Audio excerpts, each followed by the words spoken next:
With the vaccine rollout underway, school leaders nationwide are now forced to make a tough decision: keep kids at home for online instruction or bring students back and risk infections. Thousands of students did return to school in Colorado today. Meantime, in Chicago, some teachers refused to come back, setting up makeshift classrooms outside to try to protest in-person learning. NewsNation correspondent Marky Martin joins us live from Dallas tonight, where school leaders are also discussing the best approach. Marky? Joe, we have officially left the 2020 holiday season behind us, and as of today, so many kids are back in school, whether that be in an actual classroom or just continued online learning. And this conversation surrounding education during the time of COVID-19 has been ever-changing. But as this pandemic continues, one thing is certain, and that is that there is no one-size-fits-all solution.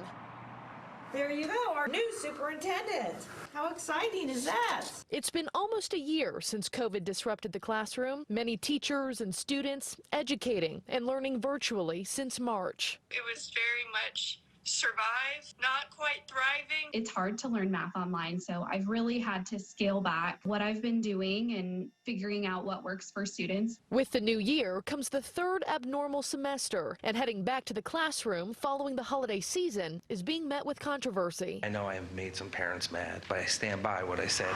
In New York, students in Albany returning to remote learning this week after the suggestion came down from a local leader. As kids are coming back to the classrooms after being on break, likely going to holiday gatherings, possibly even traveling to different states, playing in sports, traveling with sports. Like I said, what we do today affects us tomorrow.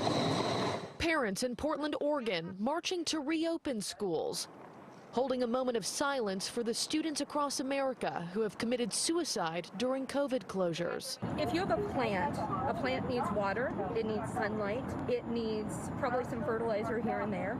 And if you just decide to take that plant and put it away in a closet and say, okay, well, we're keeping you safe, eventually that plant will die. Its ability to produce flowers will diminish. And the same is true of kids.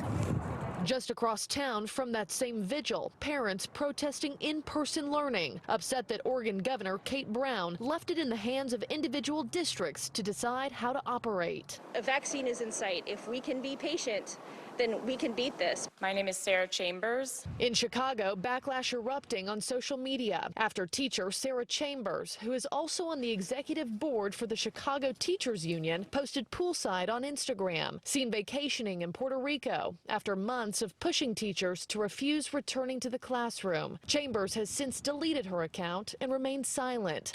But the union continuing to support teachers who wish to stay home. Some 5,000 of our members are getting called back into school buildings across the city, despite the fact that there's a pandemic sweeping through the globe, which is now reaching its deadliest stage. And in Georgia, dying was not in the job description. Teachers just south of Atlanta protesting having to work on site Monday morning after losing a kindergarten teacher to COVID last week. We have a right to feel how we feel. We lost a colleague. We're still at this. Now, nationwide, there are about 56 million students in K through 12, so the scope of these decisions, these conversations are significant. Also worth mentioning here, too, according to the U.S. Census Bureau, nearly 93% of U.S. households with school-age children did partake in some form of distance learning or another. And a lot of people also asking, well, what does the CDC have to say about this? Also important to note, the CDC does not take sides in whether or not schools should remain open or closed, but rather just offer tips to help mitigate the spread for those campuses that have decided to remain open.